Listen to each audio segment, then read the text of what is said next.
Welcome in everybody to Science and Kirk presents In the Nest here on WNST Positive, Baltimore Positive Radio. And I'm all smiles today. And my cohort, Mr. Wayne Viner, frequent host with me on Terp Talk, all smiles. Great start to the season for the University of Maryland. Great start for Talia Tagovailoa, and the Terps are 1-0 against a very good West Virginia team. Wayne, I'll let you start off, and we have so much video up on site, but just the emotion of Coach Loxley and the entire team was evident yesterday after the victory. Big win. That's how you prove that your program's getting somewhere. You play a border rival in a real game, and you manage to stay in the game, and in the end, impose your will, and you end the game in the victory formation, the best formation in all of football. So, yeah, there's some emotion there. There's a little bit of prove it. You had to go out and prove that the program was getting somewhere. And you look down a stat sheet and see your running game with Tayon Fleet-Davis getting 123 yards, Jacobs 50, Tagovailoa runs the ball when he has to as a quarterback, and the defense plays well enough. They get 3 defensive turnovers, 1 on special teams out of the Mountaineers, and Maryland wins at 30-24. The proof is there. That's win number 1, Bruce. Yeah, I've got some extensive stats. I don't know if you pulled them off the website, but Maryland only gained 37 yards in the third quarter. And you and me were texting back and forth. Of course, you were on the field. I was in the press box and wondered what the heck is going on with all these runs. And I happened to ask Coach Loxley about it afterwards. And his answer was that they were trying to establish a physical presence so that as the game wore on, Maryland, they would know that they were in a dogfight with the Terps and the Terps were a tougher dog. And they proved that down the wire by dominating the offensive line and dominating the rushing game when they had to. And I thought it was an interesting strategy, but it was one that worked out, although I was confused about it. How about you? Look, you have these big-time wide receivers, and they do. Maryland does get the ball out to Demas, 6 catches, 133. Rock Jarrett, electric, 122. And they mix in the tight end and Daryl Jones, the receiver, and Jay Sean. End up throwing for 332 yards, yet I think they left some of that game on the field, Bruce. I agree with you. You have the big-time receivers. I think that they told Leah, don't throw any 50-50 balls. I think throwing a 50-50 ball to Rock Jarrett is a pretty good idea, but it brings up the element of risk. Very few of the passes that Leah threw were into tight spaces. He throws touchdown passes of over 60 yards, 2 of those, and 1 to Chig Okonkwo, the tight end. All 3 times the receiver was wide open. So they used the run game to set up wide open throws. And then Leah looks great. And Mason said that that's the same Mike Loxley and Dan Enos look that you saw with Tua at Alabama, that they use the run game to make the defense commit to the run. And then they're throwing the ball to a wide open receiver who has world-class speed like Rock does, and he's just gone. And it worked. Look, I didn't understand what they were doing either, but in the end, it worked. Yeah, that's an understatement. So Talia was 26 for 36. I don't think he ever came close to an interception. One time, Mountaineer tried to make a move and he was a little late on it. Had he picked it off, the whole game would have changed, but he didn't. And it turned out to be a completed pass. Out of those 10 incompletions, he probably had 3 drops, 2 of them by Dante Demas. One of them was uncharacteristic, caught the ball all alone, really took a shot, dropped the ball. But for the most part, he was really on the money, and it was great that his brother was there and Stefon Diggs was there. I think it was just a how do you describe it? A litany of like former Terp athletes. When you see Jalen Smith and Bruno Fernando there, I guess these guys were excited as you and me to show up at these games. Of course, these guys are, Jalen and Bruno are popping in millions a year. So it shows you what this game meant. Uh, Talk about the defense a little bit, Wayne, and who impressed you so much? We know Hippolyte had quite a game, but who do you think was at the leadership of holding a very, very good West Virginia offense to only 3 points in the second half? Well, you've got your unexpected star, Brandon Jennings, wears number 44 jersey. He's a true freshman from Jacksonville, Florida. He comes in at middle linebacker because the regular starter, Banaje Gote, goes out early in the game with an injury. Jennings impresses. Our guy, Lautez Rogers, and the other end, Sammy O, actually made life difficult for the West Virginia quarterback. Deshaun Holt wears 39, comes up with some sacks. He backs up Durrell Chime at rush end.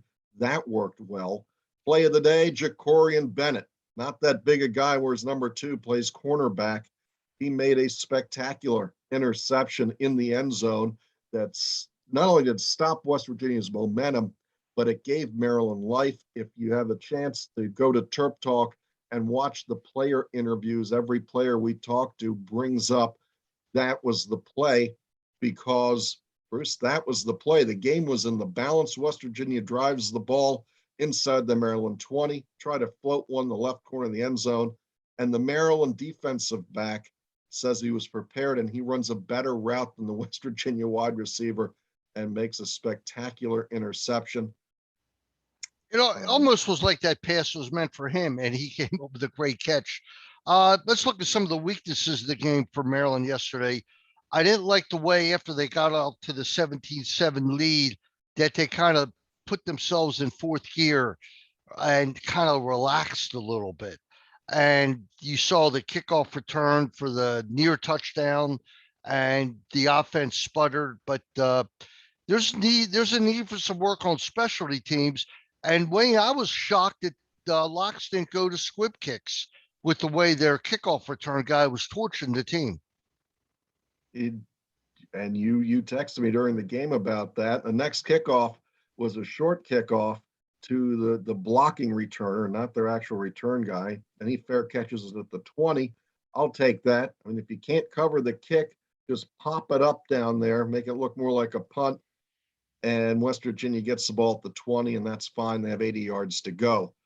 Other things that needed probably a little bit of help that went Maryland's way that usually doesn't. West Virginia had 4 turnovers that really affected the game. The fact that Maryland needed to turn them over and really, in some cases, had a lot of trouble stopping that Big 12 offense. I wonder how that looks as you go to the Big 10. They need a couple more linebackers who can play. They got stuck with having the same 2 guys on the field for most of the game. You need to develop some depth there. Defensive line looked good. Backfield looked good. On the Maryland offensive side, yeah, your big-time wide receivers, if the ball hits you in the hands, you'd like them to catch the ball. The offensive line that was pointed out to be a question mark actually looked pretty good. A lot of that was the game plan, kept West Virginia off balance, but it's a group of guys that hadn't played together before. And I think the communication was good. Yeah, Leah got sacked a couple of times. A few of those, maybe, in fact, all of those, maybe could have thrown the ball away. He's trying to make a play. Sometimes there's no play to be made. But look, it's a real team, a real game on national television at home. Maryland wins the game. And we got to run in the corner of the end zone, and the team got to sing, and I love that part. And you can watch that video on Terp Talk as well.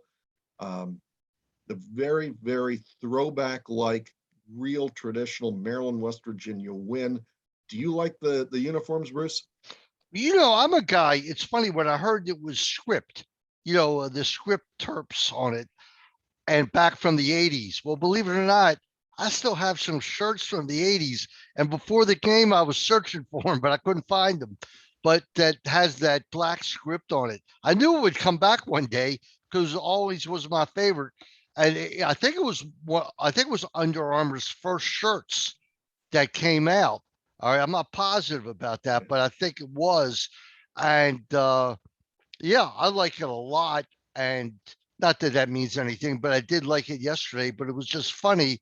There, I have shirts around this house somewhere with the script that I couldn't use it. One of the things you and me were questionable about was the kicking game, and I think Petrino put that to rest yesterday. Uh, wow, that 51-yard field goal that hit the post. I mean, okay, didn't make it, but it was a hell of a kick. He nailed all the extra points. He nailed the field goals. First one, when I watched the replay, was close, but he made it. And a good day for him. But two questions for you. Number one, was Spangler the guy who got off the really high punts? Did you know there was two punters yesterday? Right. Why are Maryland there two uses, punters? they have two punters. One's left-footed, one's right-footed. They have a sort of different kicking game. Um, Who was there's the one Colton, kicking it real high? right. Yes, uh, Spangler? Spangler, Colton Spangler. Uh, and the He other one averaged is Pecker. 40, he averaged 43 yards a kick. I mean, Yeah, that's very serious. All he right. had some good kicks. The funny thing about him, Maryland has a defender named Frankie Burgess. He wears number 99. Colton Spangler wears number 99. You can't have two 99s in the game at the same time. So for a lot of that game, Colton Spangler wore the 0 jersey with no name on the back. And they crossed me up. He was also the holder on the field goals. I was wondering who in the world's in the game. Is this a fake kick? Then I realized he had to switch jersey numbers. So there's Colton Spangler, and then there's Anthony Pecorello. And I think Pecorello might have hit the one that didn't go so far late in the game. I think West Virginia got the ball in the Maryland 45. But all in all, the kicking game looked good. These duplicate numbers are a hard thing to track down. And yesterday was one of the few times they caught me on it. I just wasn't sure who number 0 was. No, I agree. And one part of the game that again was another thing that I'm sure Loxley's going to have to work on, and that is there were a couple very stupid penalties. An offside on 3rd and 10 from the 20-yard line could have been devastating. And then they had a 15-yard penalty after a turnover that took a great turnover and made it nothing, where Right. they Nick would have had. Cross has an interception, and one of the linemen got into it with a West Virginia blocker and gets penalized at the 49-yard line. So I instantly thought, okay, we'll get the ball. Maryland gets the ball in the 35-ish. But I neglected to remember that Nick Cross went out of bounds about the 30. So the 15-yard penalty that happened at midfield got applied from the 30, becomes first down at the Maryland 15. And yeah, it sort of killed the momentum of that penalty. And that penalty comes right after Maryland, I believe, right after Maryland goes for it and doesn't get the first down. West Virginia comes right back and turns the ball over in the next play. I don't know why that happens so often, but that's right up there with the baseball adage that the guy who makes the great play in the field just happens to be the first guy up in the next half of the inning. Well, it's funny, 21-17. The Terps are losing at the end of the first half. They put together a nice drive, and it's 4th and goal from the 2 with virtually no time left. And I'm screaming, kick the darn field goal. And Loxley thought about it a lot. I wanted somebody to ask him that, but they didn't. But fortunately, they took the points. I think you got to take the points in any situation like that before half, more so for momentum. I think it was the right call. Uh, Kickoff return, punt return, nothing to write home about. Jarrett did not look great on kick returns, and Dante Demas didn't look much better. They had 3 returns for 45 yards. Uh, uh, not much there. That's an average of 15 yards. And also a fumble by, was it Jarrett who fumbled on a lousy Yes, kick? it was a short kick. Loxley said they misread the wind and had Jarrett back a little too far. He comes up, the ball bounces off of him, and for Maryland's sake, rolls out of bounds. So that worked well enough. Tarheeb still is the punt returner. I don't think he had a legitimate chance to return a punt. A lot of fair catches there. A lot of fair catches and also in traffic, which he did a good job with. But overall, we have to be ecstatic. And let's face it, why is one game so important? Maryland is looking, however you want to define this, they're looking at getting 6 or 7 wins. That's about their ceiling this year, I would think. Maybe one more if things would have really went right. But the fact that Michigan State looks so good and a little surprised with Indiana get swamped like that. But maybe coming out of COVID, I think it proved that maybe last year was just an aberration. That's what they kept saying on TV. You have to throw it away. It just didn't mean much. And what is it with Anish Shroff? He he must be like the Maryland designated Maryland guy. He gets every big Maryland game that they're involved with, whether it's football or lacrosse. And those lacrosse announcers, they make money doing lacrosse games. They make a living doing football games. I mean, that's a nationally televised game yesterday, and Anish was doing it. And then after it was over, it was Quint doing the recap and the summary of the game. He was on the desk. We got our guys in there, our lacrosse guys taking over football, which in my eyes is great. Did you catch the reference to at Maryland? As they say at Maryland, you have to be the best. Did you catch that during the game? I missed it. I missed it because I really wasn't. Anish threw in a Tillmanism or a Maryland lacrosse phrase there to describe what was going on. Winning did is it seem? Yeah, did go it ahead. seem like all of the years peeled back, looking at those uniforms and watching West Virginia? Did it evoke Maryland games at Maryland that you saw in the past? Yeah, to me, it was a different game, a different team, and a look of a Maryland team that I'm not sure we've ever seen. A really offensive oriented team with a very, very good quarterback. I'm not sure. Look, it's early. It's only his first game this year, but we saw what he could do last year. I think we got to go back to Scotty McBrien to find a quarterback of Talia's ability, but Scotty wasn't a passer like this kid is. This kid, this kid comes from great stock, and his brother being a superstar and working with Dan Ennis. And look, you and me, the first time we heard Dan Ennis speak, we loved him. All right. And we said, this guy seems like a vast upgrade from Scotty Montgomery. No offense to Scotty. Scotty Montgomery is on the staff with the Indianapolis Colts. I'm not sure that I'm not knocking him. Time out. I'm not knocking him, but I'm just saying, I don't care if a coach is in the NFL or wherever he is. I'm telling you that our offense looked a lot better yesterday. Whole lot better. There's a reason that they brought in Dan Ennis, and it's because of the relationship with the Tagovailoa family, with Tua, with Leah, with Locksley.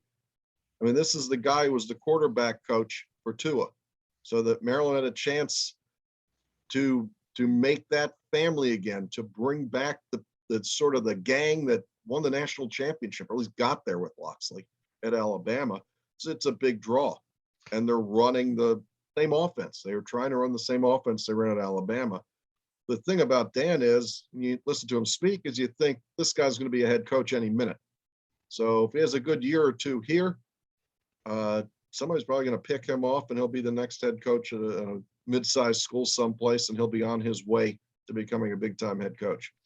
Yeah, I thought the interesting play of the day was, or the NFL play of the day, let's call it that from now on, was Raheem Jarrett's touchdown. I mean, he had a yard advantage on his coverage, caught the ball, and he was gone. Kind of like what he did in that one game last year, where he got a couple passes over the middle and just took him to the house. When he gets a step, forget about it. He had a super game, 6 catches for 122 yards. Howard University's up next. I don't know much about Howard, but they're not in that same conference one that Maryland's in. It should not be that tough of a game. It's their one walkover this year. Well, correct. We'll see. When you have schools named after people that because we play Howard and then we play Kent, When they're named after guys, those are the games you're supposed to win. When they're named after states, it's a little harder. Correct. So you play against West Virginia, the whole state, it's harder. You go to Illinois, it's going to be harder. You should beat up guys named Howard and Kent. No offense to anybody named Howard or Kent. We're going way over here, but I got one of my stats here. The Big Ten was 5-1 out of conference. Is this University of Texas San Antonio? Was that the school that beat Illinois?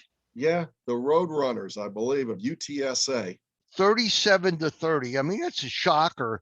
And you've been squawking about and saying we're going to be 4-0, and Wayne Viner might be right, although we play them one at a time. But it's looking at that score, it certainly gives us a chance there.